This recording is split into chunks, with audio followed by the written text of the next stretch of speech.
She was hanging there like a hunted animal, her wrists and ankles pulled wide by rough ropes, her dress torn, her face streaked with dust, sweat, and shame, and the midday sun of Dodge City burned down on her skin until it looked ready to blister. Rose Miller was barely 22, and she no longer had the strength to scream. Only a dry whisper slipped from her cracked lips every time the rope tightened against her shoulders. She had been left in the middle of the Kansas plains, left to suffer, left to break. A breeze swept across the tall summer grass. No mercy came with it. The wooden A-frame that held her creaked with each gust as if mocking her weight. Her toes hovered above the ground. Every second felt like the next might be her last. She had not been up there all day, but a few hours in that sun felt close enough to forever. Rose had known she would be punished for stealing from Sheriff Eli Thompson. She just never imagined punishment would look like this. She thought she would be locked in a cell, not displayed like a warning for anyone who dared to cross the law of Dodge City. Her breath came shallow. Then came the sound of hooves, slow, steady, approaching from behind the hills with the lazy rhythm of a man who had no idea he was riding straight into another person's suffering. Jim Blake appeared from the shimmer of the heat. A rancher in his late 40s, weathered face, calm eyes, a man used to storms, both on the land and inside the human heart. He pulled his horse to a stop, his gaze locked onto the figure hanging in the sun. Shock flashed through his eyes, then anger, then something far quieter, something like pity. He stepped closer. Rose lifted her head with the little strength she had left. She thought he was here to finish what Sheriff Thompson started. Her voice trembled like something already half dead. Don't do this," she whispered. Jim froze, not because of the words, but because of the way she said them, as if she had already accepted that mercy didn't exist for someone like her. He reached for the ropes. She flinched. He didn't stop. He studied every knot, every bruise, every wound her body carried. And in that moment, Jim Blake knew one thing with absolute clarity. Whatever crime this girl had committed, nothing could justify this. His hand tightened on the handle of his knife. The plains were silent. The sun burned hotter, and Rose Miller hung between life and death, while a rancher she had never met made a choice that would change both of their lives forever. If Jim Blake cuts her down, will the law come for him next and erase them both before the truth ever sees daylight? The knife flashed once in the sun. Then Jim Blake cut the rope. Rose dropped like a sack of grain. He caught her halfway. Her weight slammed into his chest. She gasped, air tearing into her lungs like fire. Her legs would not hold her at all. If he had come 5 minutes later, she might already have been gone. Jim slid an arm behind her back, another under her knees. She was light, too light for a girl her age. He lifted her like he would a hurt calf and carried her away from that cursed A-frame. He set her down in the shade of a scrubby tree for a while, gave her water and slow sips, and waited until her eyes could focus again before he even thought about putting her on a horse. Up close, she didn't look like a monster, just a scared kid with a stubborn jaw and eyes that refused to stay closed. Her lips trembled. "I stole from him," she whispered. "From Sheriff Thompson. I went into his office, opened his safe, took his money." Jim didn't say anything for a moment. Her confession sat in his gut like a stone. So she really was a thief. The sheriff had not lied about that part. He set her gently in the saddle, then swung up behind her so she would not fall. Her head rested against his shoulders. The horse started moving. He could feel every shiver that ran through her. "You know he had every right to put you in a cell," Jim said quietly. "A cell," she answered, voice rough. "Not a rope in the middle of the prairie. That shut him up for a good long while." They followed the Arkansas River, the water glinting beside them. Jim kept his eyes on the trail, but his mind was a storm. He respected the law. This land turned wild without it, yet what he had just seen didn't feel like law. It felt like cruelty dressed up as justice. By the time they reached the low hills where his ranch sat, the sun was dipping. The small house came into view, one porch, one chimney. Smoke curling lazy from the top. Jim carried Rose inside and laid her on his own bed. He poured water in a basin, tore an old shirt into strips and started cleaning the rope burns on her wrists. She winced but didn't pull away. "Tomorrow I will take you in," he said finally. "You stole. You answer for that." But inside a courtroom, not hanging like a trophy. Rose stared at the ceiling. There was something else pressing behind her eyes, something darker than simple theft. But she swallowed it down. Why tell this man that she had seen Sheriff Thompson do something far worse than anything she had done herself? For tonight, she would just be a thief who got lucky. Jim would just be a rancher who could not walk past suffering. Outside, the Kansas sky turned red and gold, and somewhere far off, a lone rider started asking questions about the girl who had gone missing from his rope. When that rider reaches this ranch, whose side will Jim Blake stand on? Morning on the Blake Ranch started quiet. Too quiet for what was coming. Jim was up before the sun, like always. He fed the horses, checked the water trough, tried very hard not to look at the bedroom door where Rose was sleeping in his bed while he took the old cot by the stove. He told himself this was simple. He would take her back into town. He would stand beside her in front of the judge. The law would do what the law was meant to do. No more ropes in the middle of the prairie. That neat little plan lasted right up until he heard horses coming fast up the lane. Not a wagon, not a neighbor. 3 riders, one hard thudding rhythm. Jim stepped out on the porch, wiping his hands on his trousers. Sheriff Eli Thompson reined in at the gate with 2 deputies behind him, dust rolling up around all 3 horses. Those sharp little eyes took in the house, the barn, the tracks. Then they settled on Jim. "Morning, Blake," the sheriff smiled, but it never reached his eyes. "Seems somebody cut down my thief." Jim felt the lie rising in his throat and dying halfway, so he settled for the truth. "I found a girl hanging where buzzards circle. I brought her here so she didn't die like a dog. You interfered with evidence," Thompson said. "She belongs in my jail." The smile was gone now. Jim shook his head. "She belongs in a courtroom. What you did wasn't justice." For a second they just stared at each other. Old rancher on the port, man with a badge in the yard, the kind of moment that decides what kind of men they really are. Inside, Rose stood barefoot just behind the door, every muscle tight. She could hear every word. She knew that voice. She could still taste the dust from his rope. If he took her back, there would be no trial, no second chance. Just one more ride into the heat and a quiet grave no one bothered to mark. Her heart hammered. Her mouth went dry. She grabbed the door frame to steady herself, then slipped into the kitchen as the men argued. When Jim finally stepped back inside, his jaw was locked so tight it looked painful. "He wants you back," Jim said.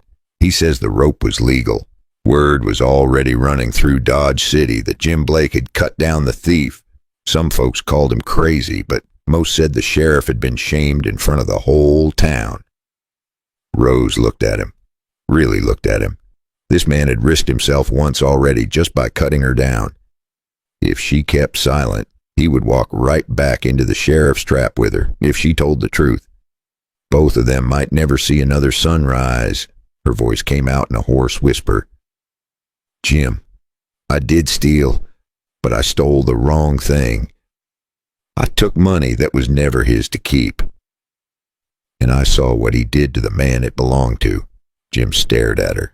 "What did you see, Rose?" She took a breath that shook her whole body, because once she answered that question, there would be no going back for either of them. Before we follow Jim and Rose down this dark trail, go ahead and hit subscribe so you don't miss what happens next. And while you are here, take a sip of your coffee or tea and tell me in the comments, what time is it right now and where are you listening from? Rose didn't look at Jim when she answered. She stared at the old wood floor like the truth was written there.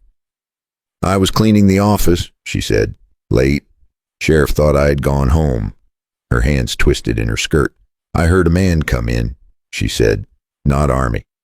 Just a trail-worn fellow in a dusty coat with a Wells Fargo badge on his vest. He had a leather bag on his shoulder. They argued about money, about cash that was supposed to ride the rails and never got there." Jim said nothing. He could hear his own heartbeat. "Then I heard the gunshot," Rose whispered. "Just one." The messenger hit the floor. Sheriff stood there with smoke coming off his pistol like it was nothing at all. She swallowed hard. He wrapped the body in a tarp, loaded it in a wagon, and drove out past the last houses, down by a cut bank on the Arkansas River where folks don't go much anymore. That leather bag ended up in his safe. Same bag I stole from? I thought I was just robbing a greedy man. Turns out I stole from a grave. Silence settled thick in the room. Jim had seen bad men in his life. Cattle thieves, drifters. But a lawman killing a messenger for money, then hanging a girl to cover it, that sat different. "If we stay here," Rose said, "he will come back with a rope and a story. And only one of those will be true." Jim rubbed his face, then looked toward the window where the sheriff had ridden in. "Fort Dodge," he said quietly. "Soldiers there know the railroad men. They will care if a Wells Fargo bag goes missing, and the sheriff doesn't own their ear." By sundown, they were in the saddle. Jim tied a small bedroll behind his horse, tucked the stolen pay bag deep under his coat, and helped Rose up in front of him. She still moved like every step hurt, but her voice was steady. "If we do this, there is no going back," she said. "There was no going back the moment I cut you down." He answered. They followed the Arkansas River again, this time not at a walk, but at a hard, urgent run. Behind them, on the ridge near the Blake Ranch, Sheriff Thompson watched two tiny figures riding west, dust curling up behind them. His two deputies shifted in their saddles, waiting for his word. He didn't need a spyglass to understand if they reached the fort, his rope tricks were finished. His whole life was finished. He spurred his horse so hard it screamed and motioned for one deputy to ride with him while the other circled back to cover their tracks. 3 guns chasing one rancher and one girl who knew far too much. Night began to fall as Jim and Rose saw the first lanterns of Fort Dodge in the distance. Hoofbeats thundered closer behind them. If the soldiers at that gate believe the sheriff before they believe a thief and an old rancher, what do you think happens on that dark road next? At the edge of the fort, a sentry stepped forward with his rifle. He shouted for them to stop. Jim hauled on the reins so hard the horse slid. Rose almost slipped from the saddle. The sentry didn't care who they were. He cared that it was near dark and 3 riders were making noise at his gate. Sheriff Thompson came in a heartbeat later with 2 deputies behind him, their horses lathered with sweat. His badge catching the last of the daylight. Everybody started talking at once. The sheriff waving his badge, Jim holding up his empty hands, Rose barely holding on to the saddle horn. The sentry did what a good soldier does. He shut the gate. He separated them. And he sent for an officer. "That girl is a thief," the sheriff snapped. "The old man is hiding her. I am here to bring her back to Dodge City Justice." Maybe that would have worked any other day. But Jim Blake had not ridden all this way to stay quiet. He slid off the horse, legs shaking, lungs burning, and pulled the heavy leather pay bag from under his coat. He tossed it at the soldier's feet. "That is Wells Fargo money," Jim said. Their rider never made it to the rails. She saw why. Every eye turned to Rose. She could have stayed silent, could have slipped back into the shadows and let her chance die right there. Instead, she slid down from the saddle and stood beside Jim. Her voice shook, but it didn't break. She told them about the gunshot in the office, about the Wells Fargo man hitting the floor, about the body hauled out of town under a tarp toward a lonely cut bank on the river. The officer didn't rush to judgment. Papers were taken. Names were written down. A telegram was sent down the line to ask if a messenger had gone missing on that road. For the next few days, Jim and Rose were kept inside the fort, not as prisoners, but not exactly free either. They answered the same questions more than once. The story didn't change. When word came back that a Wells Fargo rider and his cash had vanished weeks earlier, the captain sent 10 men to Dodge City with Jim and Rose riding along under guard. Men like that don't forget the dead. Faces hardened, rifles lifted. And for the first time in a long time, the sheriff found himself staring down barrels that were not on his side. They rode back to Dodge City with a small squad of soldiers and a federal man from the fort. They dug where Rose said to dig along a lonely cut bank on the Arkansas River. They found bones, bits of cloth, a small metal tag stamped with the express company mark that matched a missing rider. Eli Thompson was not dragged to the gallows the next morning. He was arrested and taken east under guard. A few months later, he stood in a courtroom in Topeka and faced a judge who didn't owe him any favors. As for Jim and Rose, they rode home, not as outlaw and captor, but as two people who had walked through the same fire and somehow come out standing. Rose worked the Blake Ranch to pay back what she had stolen, and a little more. She learned to tie ropes for colts, not for punishment.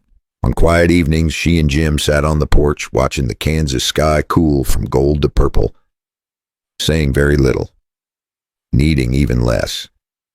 Maybe that is the real heart of this story. Sometimes justice only happens because one stubborn soul refuses to look away from someone else's pain. Sometimes the person everyone calls a thief is the only one brave enough to tell the truth. If you had ridden past that lonely frame that day, would you have cut Rose down, knowing trouble would come hunting you next? Have you ever seen something wrong and had to decide whether to stay quiet or stand up? If this story stirred something in you, tap like so more folks can find it. Hit subscribe so you don't miss the next ride out into the Old West with us. And before you go, pour yourself another cup of coffee or tea and tell me in the comments what time is it right now and where are you listening from.